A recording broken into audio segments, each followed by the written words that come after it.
بسم اللہ الرحمن الرحیم۔ السلام علیکم۔ درباری ٹی وی یوٹیوب چینل پر آپ سب کو خوش آمدید کہتے ہیں۔ عید کے دن کی یہ پہلی رات میرے لیے کسی قیامت سے کم نہ تھی۔ میری آنکھیں ایسا بھیانک منظر دیکھ کر پتھرا سی گئی تھیں۔ وہ لڑکی جسے کچھ دیر پہلے میں بہت خوشی اپنے ساتھ اپنے گھر لایا تھا، اس وقت وہ اپنے نیم برہنہ وجود کے ساتھ میرے بستر پر بے جان سی لیٹی تھی، اور اس کے وجود کی حالت دیکھ کر میرے رونگٹے کھڑے ہو گئے تھے۔ ایسا لگ رہا تھا جیسے وہ رونا چاہتی ہو، دھاڑیں مار مار کے رونا چاہتی ہو، لیکن سسکیاں اس کے اندر ہی کہیں دم توڑ گئی ہوں۔ زندہ ہوتے ہوئے بھی اس کا شمار مردوں میں تھا۔ میں نے اس لڑکی کے ساتھ آج کی رات کے مزے کو دوبالا کرنے کے لیے شراب پی رکھی تھی، اور میں ابھی بھی شراب کے نشے میں چور تھا، لیکن اس لڑکی کی حالت نے مجھے ہوش میں آنے پر مجبور کر دیا تھا۔ میں سوچ بھی نہیں سکتا تھا کہ یہ ایک 16-17 سال کی کم عمر لڑکی کا وجود اس حالت میں مجھے دیکھنے کو ملے گا۔ نہ جانے کس درندے نے اس کے ساتھ ایسا سلوک کیا تھا کہ اس کا سارا جسم… میرا نام شفیق تھا اور میں ایک سرکاری دفتر میں نوکری کرتا تھا۔ نہ ہی پیسے کی کوئی کمی تھی، نہ ہی کوئی دوسرا مسئلہ، لیکن میری بیوی میمونہ ہی میرے لیے سب سے بڑا مسئلہ بن گئی تھی۔ ہمیشہ کی طرح عید والے دن بھی وہ لڑ جھگڑ کر اپنے میکے جا بیٹھی تھی۔ اس کی ہمیشہ سے یہی عادت تھی کہ جب بھی ہمارا کسی بات پر جھگڑا ہوتا تو اپنا سامان اٹھاتی اور اپنے باپ کے گھر چلی جاتی۔ میں اسے لاکھ روکتا، سمجھاتا، منانے کی کوشش کرتا، لیکن اس کا مزاج ہی ٹھنڈا نہ ہوتا۔ اسی لیے جب عید کے پہلے دن ہی وہ جھگڑا کر کے گھر سے نکلنے لگی تو میں نے اسے روکنے کی کوشش نہ کی۔ میں بھی روز روز کے اس جھگڑے سے تنگ آ چکا تھا اور اب کچھ وقت کا سکون چاہتا تھا۔ میمونہ کو لگا کہ شاید عید کا دن ہے، میں اسے روکنے کی کوشش کروں گا، لیکن جب اس نے دیکھا کہ میں اسے نہیں روک رہا ہوں تو وہ مزید غصے میں گھر کا دروازہ پٹک کر گھر سے باہر نکل گئی، اور میں مسکرا دیا، کیونکہ اس دفعہ میں اس کے بغیر پریشان ہونے والا نہیں تھا، بلکہ میں نے سوچ لیا تھا کہ میں اس کی غیر موجودگی کو انجوائے کروں گا۔ ہر بار وہ سکون سے اپنے باپ کے گھر جا کر بیٹھ جایا کرتی تھی۔ میں سارا وقت یا تو اس کی منتوں میں گزار دیتا یا پھر اس کے میکے کے چکر کاٹتا رہتا، لیکن وہ ٹس سے مس نہ ہوتی۔ اس لیے میں نے سوچ لیا تھا کہ اس بار میں اسے اس کے حال پر چھوڑ دوں گا اور خود کسی اور طرح سے اپنی خواہشوں کو پورا کر لوں گا۔ جیسے ہی میمونہ گھر سے نکلی، میں نے فوراً تیاری پکڑی اور گاڑی کی چابی اٹھا کر گنگناتا ہوا بانو بیگم کی حویلی کے لیے نکل پڑا۔ میں جانتا تھا کہ میری ساری خواہشیں اس در سے پوری ہوں گی اور یہیں آ کر مجھے سکون کے وہ لمحات میسر ہوں گے جس کی مجھے خواہش ہے۔ بانو بیگم نے جب مجھے عید کے دن صبح صبح اپنی حویلی پر دیکھا تو مسکرا کر کہنے لگی، واہ کیا بات ہے شفیق میاں، تم تو بڑے کمال کے مرد ہو، جو عید کے دن بھی اپنی بیوی کو چھوڑ کر بانو بیگم کی حویلی کو رونق بخشنے آ گئے ہو۔ بانو بیگم کی بات پر میں مسکرا دیا اور کہا کہ ہاں، سکون کی تلاش مجھے یہاں تک لے آتی ہے اور آج اسی لیے آیا ہوں۔ میری بات سن کر بانو بیگم کہنے لگیں کہ پھر تو تمہارے لیے یہ ایک بہت ہی اچھی خبر ہے۔ 16 سال کی ایک بہت ہی جوان خوبصورت لڑکی آئی ہے اور میں اسے بہت ہی کم پیسوں میں کچھ وقت کے لیے تمہارے حوالے کر سکتی ہوں، کیونکہ وہ یہاں نہیں ہے اور کم عمر ہونے کی وجہ سے ڈرپوک بھی ہے، لیکن میں جانتی ہوں کہ تم شریف مرد ہو، کچھ غلط نہیں کرو گے۔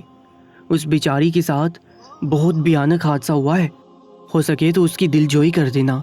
16 سال کی کم عمر لڑکی کے بارے میں سن کر میں خوش ہو گیا، اور پھر بانو بیگم نے دام بھی بہت ہی کم بتایا تھا، صرف 500 روپے میں وہ مجھے پوری رات کے لیے اس لڑکی کو سونپنے کو تیار ہو گئی تھی، جبکہ اس کوٹھے میں تو قیمت 10,000 روپے سے شروع ہوتی تھی۔ میں نے فوراً حامی بھر دی۔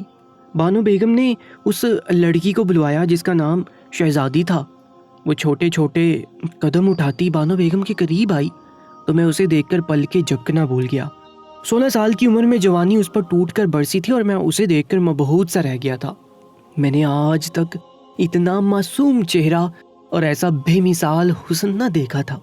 میں خود کو خوش قسمت تصور کر رہا تھا جو 500 روپے کے بدلے عید کی پہلی رات مجھے اس حسینہ کے ساتھ گزارنے کا موقع ملنے والا تھا۔ مجھے لگ رہا تھا کہ جیسے یہ رات میری زندگی کی حسین ترین رات بننے والی ہے۔ میری بیوی میمونہ بھی کافی خوبصورت تھی، لیکن اس کی زبان کے آگے جو خندق تھی اس نے میمونہ کی خوبصورتی کو دفن کر دیا تھا۔ اب مجھے اس میں کوئی اچھائی دکھائی نہیں دیتی تھی، لیکن شہزادی کو دیکھ کر تو میں بالکل ہی کھوسا گیا تھا۔ میں نے جلدی سے بانو بیگم کو 500 روپے تھما دیے کہ کہیں ان کا ارادہ بدل ہی نہ جائے، اور ان سے وعدہ کر لیا کہ ایک رات گزار کر میں اگلی صبح خود ہی شہزادی کو ان کی حویلی لے آؤں گا۔ بانو بیگم سے اجازت لے کر میں شہزادی کا ہاتھ تھامے حویلی سے باہر نکل آیا اور خوشی خوشی سوچ رہا تھا کہ میمونہ کو تو خبر بھی نہیں ہوگی کہ میں اس کے پیچھے کیسی عیاشی کر رہا ہوں، لیکن وہ کہتے ہیں کہ سچ چھپائے نہیں چھپتا اور ایک نہ ایک دن کھل ہی جاتا ہے۔ مجھے بھی اندازہ نہیں تھا کہ میرا یہ سچ کھل جائے گا۔ شہزادی کو لے کر میں سیدھا اپنے گھر پہنچا تھا۔ میرا دل تیزی سے دھڑک رہا تھا۔ یہ پہلی دفعہ تھا جو میں کسی غیر عورت کو تنہائی میں اپنے گھر کی دہلیز تک لایا تھا۔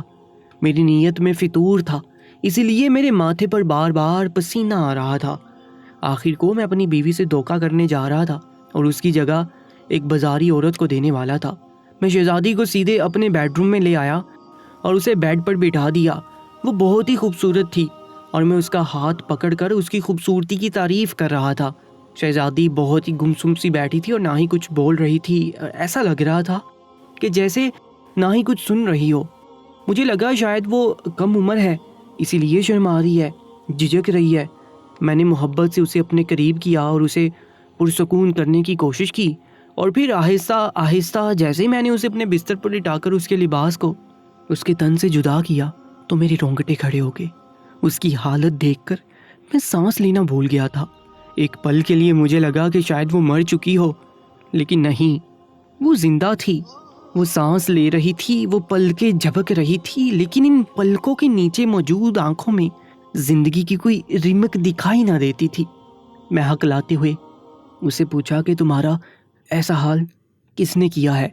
تمہیں کیا ہوا ہے؟ اس نے ویران آنکھوں سے میری طرف دیکھا۔ اس کی آنکھوں سے آنسو ٹوٹ کر تکیے میں جذب ہونے لگے اور وہ آہستہ سے بولی، ایک درندے نے۔ اس کے لفظوں نے میری ریڑھ کی ہڈی سنسنا دی تھی۔ میں خاموشی سے اس کا وجود دیکھ رہا تھا، جہاں موجود نشان اس کے لفظوں کی گواہی دے رہے تھے۔ پل بھر میں ہی میری خماری اتر گئی تھی اور میں اسے چھوڑ کر کچھ قدم پیچھے ہٹ گیا تھا۔ وہ عجیب سے انداز میں کہنے لگی، صاحب کیا بات ہے، آپ مجھے یہاں جس مقصد کے لیے لائے ہیں کیا اسے پورا نہیں کریں گے؟ اس کی بات سن کر میں نے شرمندگی سے بستر پر پڑی چادر اس کے وجود پر ڈالی اور کہا، نہیں، میں صرف یہ جاننا چاہوں گا کہ وہ کون سا درندہ تھا جس نے تمہارے ساتھ ایسا سلوک کیا ہے۔ کچھ دیر کی خاموشی کے بعد اس نے مجھے جو کہانی سنائی وہ سن کر میری روح فنا ہو گئی کہ کس طرح وہ ایک درندے تک پہنچی تھی اور اس درندے نے اس کے ساتھ کیا کیا تھا۔ شہزادی کی طرف دیکھ کر مجھے بار بار اپنی بیوی کا خیال آ رہا تھا۔ اس کے چہرے پر بھی بالکل ایسی ہی معصومیت تھی جیسی شہزادی کے چہرے پر تھی۔ میمونہ بھی تو گھر سے اکیلی نکلی تھی اور میں نے اسے روکا بھی نہیں تھا، بلکہ اس کے جانے پر خوشی منائی تھی۔ پل بھر میں میرے دل میں یہ خیال آیا کہ اگر ایسا ہی کوئی درندہ اسے مل گیا ہو تو یہ سوچ کر مجھے ہیبت ہونے لگی کہ پتہ نہیں وہ اپنے گھر پہنچی تھی یا نہیں۔ میں نے اب تک اس کی خیر خیریت بھی نہیں کی تھی۔ وہ کہاں تھی مجھے پتہ نہیں تھا۔ میں نے شہزادی کو کہا کہ اٹھ کر تیار ہو جاؤ، میں تمہیں واپس چھوڑ آتا ہوں۔ میری بات سن کر وہ کھڑی ہو گئی اور کہنے لگی، صاحب پیسے پورے دینا ورنہ بانو بیگم مجھے بہت ماریں گی۔ میں نے اس کی امید سے زیادہ اسے پیسے پکڑائے اور اسے چھوڑنے کے لیے نکل پڑا، کیونکہ اسے چھوڑ کر مجھے میمونہ کی تلاش میں جانا تھا۔ میں میمونہ سے کتنی محبت کرتا تھا اور اس بات کا احساس مجھے شہزادی سے ملنے کے بعد ہوا تھا۔ میری اور میمونہ کی پسند کی شادی ہوئی تھی، لیکن کبھی کبھی شادی سے پہلے جو شخص ہمیں بہت خوبصورت دلکش لگتا ہے، شادی کے بعد اس کی خامیاں اور غلطیاں ہم سے برداشت نہیں ہوتی۔ ایسے ہی کچھ میرے اور میمونہ کے ساتھ بھی ہوا تھا۔ میمونہ کو ہر چھوٹی چھوٹی بات پر جھگڑا کرنے کی عادت تھی اور اسی عادت نے ہمارے گھر کے ماحول کو بری طرح خراب کر رکھا تھا۔ وہ کسی معمولی سی بات پر بھی رائی کا پہاڑ بناتی، اتنا جھگڑا کرتی کہ میں بیزار ہو جاتا۔ شادی کے پہلے مہینے سے ہم دونوں کے درمیان ایک عجیب سی جنگ کا آغاز ہو گیا تھا، جس کی شروعات ہمیشہ میمونہ کی جانب سے ہوتی اور اختتام میری طرف سے۔ میں مرد تھا اور چاہتا تھا کہ جب تھکا ہارا دفتر سے گھر لوٹوں تو مجھے گھر کا سکون اور بیوی کا سکھ نصیب ہو، لیکن میمونہ سے شادی کے بعد نہ ہی گھر کا سکون میرے نصیب میں آیا تھا اور نہ ہی بیوی کا سکھ۔ میرے گھر میں قدم رکھنے کی دیر ہوتی اور وہ کسی نہ کسی بات پر ہنگامہ کھڑا کر دیتی، اور اس کی اسی عادت نے مجھے غلط راستوں کا مسافر بنا دیا تھا۔ میں گھر سے بھاگنے لگا تھا اور میمونہ سے کہیں زیادہ وقت اپنے دوستوں میں گزارنے لگا تھا، کیونکہ میں جانتا تھا کہ گھر جا کر سوائے لڑائی جھگڑے کے اور کچھ حاصل نہیں ہونے والا تھا۔ میرے دوست مراد نے کچھ ہی دنوں میں جان لیا کہ میں اپنی محبوب بیوی میمونہ سے کس قدر بیزار ہو چکا ہوں۔ پہلے تو وہ بہت حیران ہوا کہ جس لڑکی کو پانے کے لیے میں نے ساری دنیا سے ٹکر لی تھی، میں کیسے شادی کے دوسرے مہینے اس لڑکی سے اتنا بیزار ہو سکتا ہوں۔ لیکن جب میں نے اسے بتایا کہ میمونہ کا سلوک کیسا ہوتا ہے تو وہ ہنسا اور کہنے لگا، پہلے عشق نے آنکھوں پر پٹی باندھی تھی کیا، جو حقیقت اب دکھائی دی ہے۔ مراد کی بات پر میں شرمندہ ہو گیا تھا، کیونکہ واقعی میں اور میمونہ شادی سے پہلے 2 سال تک ایک دوسرے کی محبت میں گرفتار رہے تھے، اور ان 2 سالوں میں میں نے کبھی میمونہ کا یہ روپ نہ دیکھا تھا اور نہ ہی ہمارا کوئی جھگڑا ہوا تھا۔ لیکن پتہ نہیں کیوں شادی کے بعد میمونہ ایک دم بدل گئی تھی۔ مراد کہنے لگا کہ چل شفیق تو فکر نہ کر، میں تجھے ایسی جگہ لے چلتا ہوں جہاں تجھے سکون ہی سکون نصیب ہوگا، کوئی تجھ سے جھگڑا کرنے والا نہ ہوگا، بس تیری ساری خواہشیں پوری ہو جائیں گی۔ مراد کی بات پر میں نے ہنس کر کہا کہ کیا تو مجھے جنت میں لے کر جانے والا ہے، کیونکہ جیتے جی تو اب مجھے سکون نہیں ملنے والا۔ میری بات سن کر مراد زور زور سے ہنستے ہوئے کہنے لگا کہ میں تجھے جنت میں نہیں لے کر جا رہا، بلکہ بانو بیگم کی حویلی لے کر جا رہا ہوں، وہاں جا کر تو اپنے سارے غم بھول جائے گا۔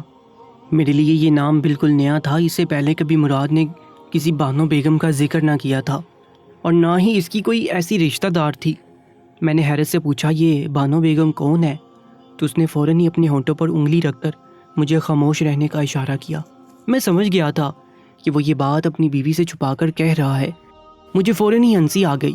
ہم دونوں ایک ہی کشتی کے مسافر تھے۔ وہ میرا ہاتھ پکڑ کر مجھے اپنے گھر سے باہر لے آیا اور کہنے لگا، ایسی باتیں زور سے نہیں کرتے، دیواروں کے بھی کان ہوتے ہیں، چل تو میرے ساتھ، دیکھنا وہاں جا کر میمونہ کے دیے سارے دکھ بھول جائے گا۔ میں نے اسے روکنا چاہا، لیکن مراد کے آگے میری کہاں چلتی تھی۔ وہ میرا جگری یار تھا اور ایک بار جو وہ کہہ دیتا تو اس سے پیچھے نہ ہٹتا۔ میں یہی سوچ کر اس کے ساتھ چل پڑا کہ شاید بانو بیگم کوئی نیک اور بھلی عورت ہوگی اور وہاں جا کر مجھے سکون مل جائے گا۔ تقریباً آدھے گھنٹے کے بعد میں اور مراد ایک بڑی سی حویلی کے اندر داخل ہو رہے تھے، جس کی شان و شوکت دیکھ کر میں حیران رہ گیا تھا۔ میں نے اس سے آہستہ سے پوچھا کہ اب تو بتا، یہ بانو بیگم ہے کون؟ مراد کہنے لگا کہ اندر جا کر خود ہی دیکھ لینا۔ اور جیسے ہی میں اس حویلی کے اندر داخل ہوا تو میری جان نکل گئی۔ اندر کا تو منظر ہی کچھ اور تھا، ایک طرف طبلے کی تھاپ تھی تو دوسری طرف گھنگرو کی جھنکار، جوان اور حسین لڑکیاں محو رقص تھیں اور ان میں سے کچھ ارد گرد بیٹھے مردوں سے پیسے وصول کر رہی تھیں۔ میں نے مضبوطی سے مراد کا ہاتھ پکڑا اور کہا کہ یہاں سے واپس چل، میں ایک شریف گھرانے کا مرد ہوں اور آج تک ایسی جگہ پر نہیں آیا ہوں۔ میری بات سن کر مراد ہنستے ہوئے کہنے لگا کہ یہاں سب شریف گھرانوں کے مرد ہی آتے ہیں، کیونکہ ہماری بیویاں ہمیں سکون نہیں دیتی ہیں، چھوٹی چھوٹی بات پر جھگڑا کرتی ہیں اور ہمیں اپنے آپ سے خود دور کرتی ہیں۔ تیری بابی کا بھی یہی حال ہے۔ اس کے رویے نے مجھے مجبور کیا کہ میں بانو بیگم کی حویلی کے راستے پر چل پڑوں۔ مراد نے زبردستی مجھے تھوڑی سی شراب پلائی۔ میں نے زندگی میں پہلی بار شراب پی تھی۔ تھوڑی سی شراب نے مجھے پوری طرح مدہوش کر دیا تھا، اور اس کے بعد میں صحیح اور غلط بھول کر مراد کے ساتھ ان جوان اور حسین لڑکیوں کے رقص کے مزے لوٹنے لگا۔ پہلی دفعہ مجھے پتہ چلا تھا کہ سکون اور سرور کیا ہوتا ہے۔ اس دن کے بعد سے میں نے میمونہ سے جھگڑنا بھی چھوڑ دیا، اور جب میرا دل چاہتا میں اٹھ کر بانو بیگم کی حویلی پہنچ جاتا۔ یہاں آ کر میں میمونہ اور اس کی محبت کو فراموش کر کے سکون سے کچھ وقت گزارتا۔ جیسے جیسے دن گزر رہے تھے میں اپنی بیوی سے دور ہوتا جا رہا تھا۔ میمونہ اس بات کو محسوس کر رہی تھی کہ میں اسے نظر انداز کر رہا ہوں۔ اب تو ہمارے جھگڑوں میں بھی پہلے جیسی شدت نہیں رہی تھی، کیونکہ میں گھر پر بہت ہی کم وقت گزارنے لگا تھا۔ میمونہ کو مجھ سے نئی شکایت ہو گئی تھی کہ میں اسے وقت نہیں دیتا اور نہ جانے کہاں کہاں وقت گزار کر گھر لوٹتا ہوں۔